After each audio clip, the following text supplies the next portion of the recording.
بسم اللہ الرحمن الرحیم. السلام علیکم. Welcome all of you to Quranic grammar course. کل ہم نے اسم مذکر اور اسم مؤنث کے بارے میں پڑھا تھا اور میں نے آپ کو بتایا تھا کہ اسم مذکر مردوں کے لیے استعمال ہوتا ہے اور اسم مؤنث عورتوں کے لیے، اور میں نے آپ کو پہچان بھی بتائی تھی کہ قرآن میں آپ کو اسم مذکر اور اسم مؤنث آپ کیسے پہچان کر سکتے ہو اس کی قرآن میں.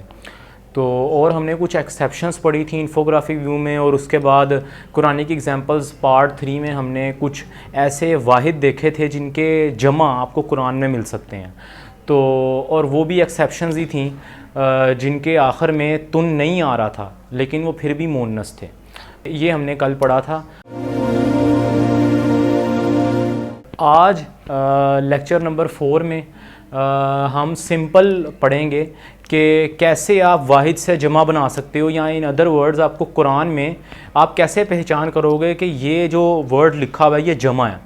تو اس کی بہت سمپل سی پہچان ہے کہ اس کے آخر میں ہمیشہ آنی لگے گا، آنی یا پھر اینی لگا آئے گا. ٹھیک ہے، جیسے یہاں پر میں نے واحد لکھا ہے مسلمن.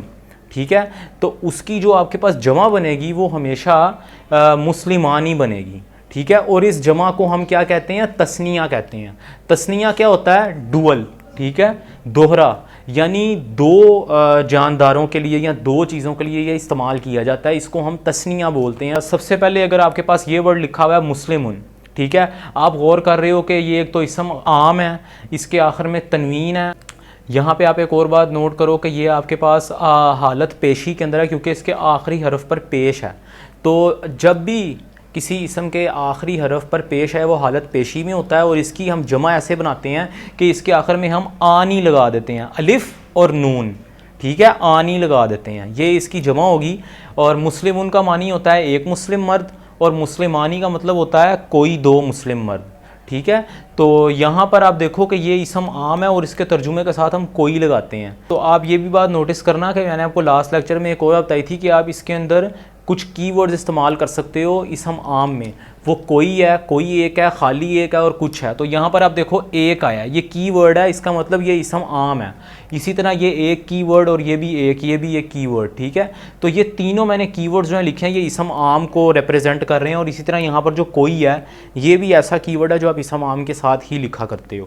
تو یہ میں نے کچھ بڑی سمپل سی یہاں ایگزامپلس لکھی ہیں، جس کے اندر پہلی ایگزامپل آپ کے پاس مسلمون ہے اور اس کا تو ترجمہ بنے گا ایک مسلم مرد. اور جب بھی آپ حالت پیشی کی جمع کرو گے یعنی اس کی تثنیہ بناؤ گے تو آپ اس کے آخر میں آنی لگا دو گے. یا پھر قرآن میں جب بھی آپ کو ایسا ورڈ ملے جس کے آخر میں آنی لگاؤ تو آپ سمجھ جاؤ گے یہ جمع ہے، یا پھر یہاں پہ دو جانداروں یا دو چیزوں کی بات ہو رہی ہے. اسی طرح اگر آپ کے پاس حالت زیری آئے اور حالت زبری آئے تو ان کے لیے سیم ہے معاملہ کہ آپ نے اس کے آخر میں جمع کرتے وقت ای نہیں لگا دینا. ٹھیک ہے، یا پھر ان ادر ورڈز قرآن میں جب بھی آپ کو ای نہیں نظر آئے لکھا ہوا، ٹھیک ہے، جیسے یہاں پہ مسلمین ہی لکھا ہوا ہے، ٹھیک ہے، تو یہ آخر میں جو یہ اور نون ہے نا، یہ جب آپ کو نظر آ جائے تو سمجھ جاؤ کہ یہاں دو جانداروں یا دو چیزوں کی بات ہو رہی ہے. تو یہ بہت سمپل میں نے آپ کو ایکسپلین کیا کہ آپ کیسے اسم واحد سے تثنیہ بنا سکتے ہو. اب ہم اپنا انٹرو کو کلیئر کرنے کے بعد انفوگرافک ویو میں کے کانسیپٹس کو سمجھتے ہیں. So this is the part 2 of lecture number 4. We are going to have a look at infographic view. تو لاسٹ پارٹ 1 کے اندر میں نے آپ کو تثنیہ کے بارے میں کچھ باتیں بتائی تھیں انٹرو میں. تو ہم انہی باتوں کو ذرا کلیئر کرنے کے لیے اور ریممبرنس کے لیے ذرا یہ ایک ویو دیکھتے ہیں، انفوگرافک ویو. تو یہ تثنیہ کے بارے میں نے آپ کو بتایا تھا کہ یہ تب استعمال ہوتا ہے جب ہم کسی اسم کو دو جانداروں یا دو چیزوں کے لیے استعمال کریں، پرٹیکولرلی دو کے لیے. ٹھیک ہے، تو یہ اس کے اندر بیسیکلی میں نے کچھ امپورٹنٹ باتیں یہاں لکھی ہیں جو کہ اس تثنیہ کے ساتھ آتی ہیں. ٹھیک ہے، جب بھی آپ تثنیہ دیکھو گے تو آپ کو پہلی بات تو ذہن میں رکھنی ہے کہ یہ جمع ہوگا. ٹھیک ہے، کیوں جمع ہوگا؟ کیونکہ ہمیشہ دو چیزوں یا جانداروں کے لیے استعمال ہوگا اور اس میں تنوین ختم ہو جائے گی. ٹھیک ہے، اس میں آخر میں تنوین نہیں ہوگی اور اس کے آخر میں یا تو آنی آئے گا یا پھر ای نہیں آئے گا. جیسے کہ میں نے آپ کو اگزامپل دی تھی مسلمانی اور مسلمینی. ٹھیک ہے، تو ان دونوں میں سے کوئی ایک فارم میں یہ آئے گا. ٹھیک ہے، اور میں نے اس کی آپ کو تھوڑا سا بیک گراؤنڈ بھی بتا دیا تھا کہ اگر آنی آئے تو اس کا مطلب آپ سمجھو کہ اس کا جو واحد تھا وہ حالت پیشی میں تھا، یعنی اس کے آخری حرف پر پیش تھی تنوین کی صورت میں، اور اگر اس کے آخر میں اینی آئے تو آپ سمجھ جاؤ کہ اس کے واحد میں حالت زبری تھی یا حالت زیری تھی، ٹھیک ہے، تنوین کی صورت میں، یعنی اس کے آخری حرف پر تنوین کی صورت میں زیر تھی یا زبر تھی۔ تو یہ کچھ جنرل سی باتیں ہیں تثنیہ کے بارے میں جو کہ آپ نے ذہن میں رکھنی ہیں۔ اب ہم اس کو اور کلیئرلی سمجھنے کے لیے قرآن کی ایگزامپلز پارٹ 3 کی طرف چلتے ہیں۔ تو یہ ہمارے لیکچر 4 کا پارٹ 3 ہے، اور اس میں ہم نے قرآن کی ایگزامپلس کو اسٹڈی کرنا ہوتا ہے، اور جو ہم نے انٹرو میں پڑھا ہوتا ہے اور انفوگرافی میں پڑھا ہوتا ہے اس کی اپلیکیشن ہم اس پارٹ میں دیکھتے ہیں۔ تو یہ آپ کے سامنے میں نے کچھ قرآن کی ایگزامپلس لکھ لی ہیں، جس کے اندر میں نے یہ 3 جو ہیں یہ آنی کے حساب سے لکھی ہیں اور یہ اینی کے حساب سے لکھی ہیں۔ سب سے پہلے لفظ ہے الوالدانی، ٹھیک ہے، آپ غور کرو آخر میں آنی آ رہا ہے، اس کا کیا مطلب ہے؟ ماں باپ، ٹھیک ہے، دیکھو کہ یہ 2 لوگوں کے لیے استعمال ہو رہا ہے، ٹھیک ہے۔ اب اس آیت میں اللہ تعالیٰ کیا بیسیکلی بیان کر رہے ہیں کہ عورتوں کے حقوق بیان ہو رہے ہیں، کہ جاہلیت کے زمانوں میں رواج تھا کہ وہ عورت کو مال میں سے حصہ نہیں دیا کرتے تھے، اس کو وہ مطلب دستبردار کر دیا کرتے تھے۔ ایسے بہت سے واقعات رپورٹ ہوئے آپ صلی اللہ علیہ وسلم کے پاس، جیسے کوئی مرد مر گیا اور اس کے پیچھے اس کی بیوی اور اس کے بچے تھے، تو اس کے بھائیوں نے اس کے مال پہ قبضہ کر لیا۔ تو اس ریفرنس میں پھر یہ آیتیں نازل ہوئی تھیں کہ عورتوں کا حصہ مقرر ہے اور وہ نصف ہے مرد کے۔ تو اب اگر آپ کی انفارمیشن کے لیے یا انسان کے ذہن میں یہ خیال آ سکتا ہے کہ اللہ تعالیٰ نے جو عورت کا حصہ نصف مقرر کیا اور مرد کا پورا کیا، اس میں کیا حکمت ہے؟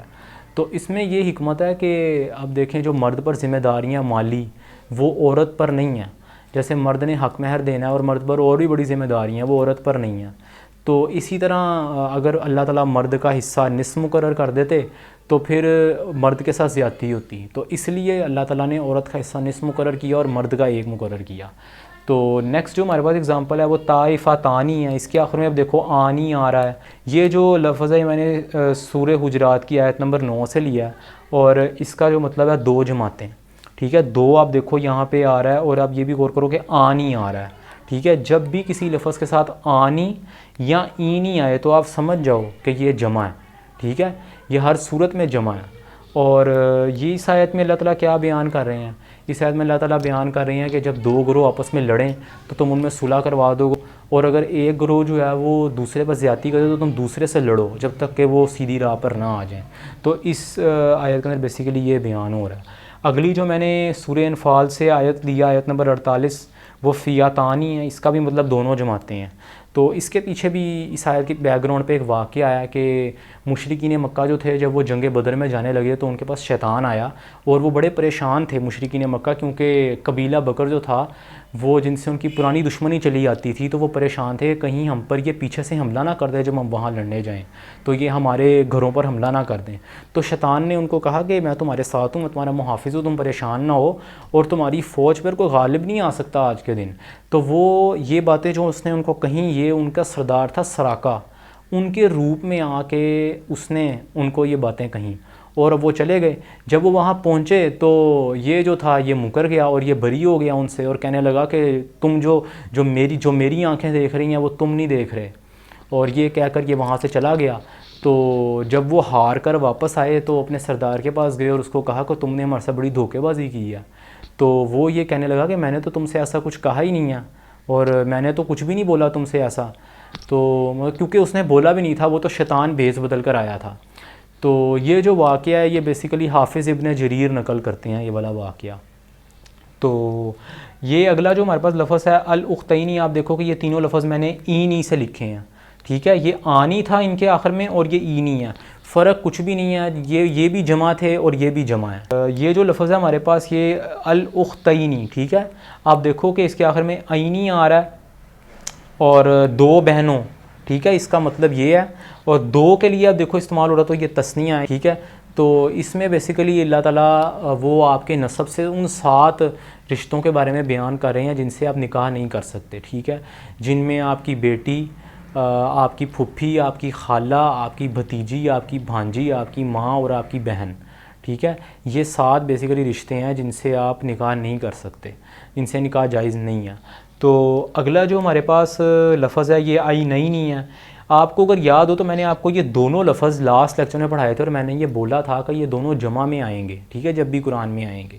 اور دیکھو آپ کے یہاں یہ سورہ حجرات کی آیت نمبر 23 میں یہ لفظ جمع میں آ گیا ہے, ٹھیک ہے. اگر آپ کو یہ لفظ آتا ہے تو آپ کے لیے قرآن کو انٹرپریٹ کرنا بہت آسان ہے.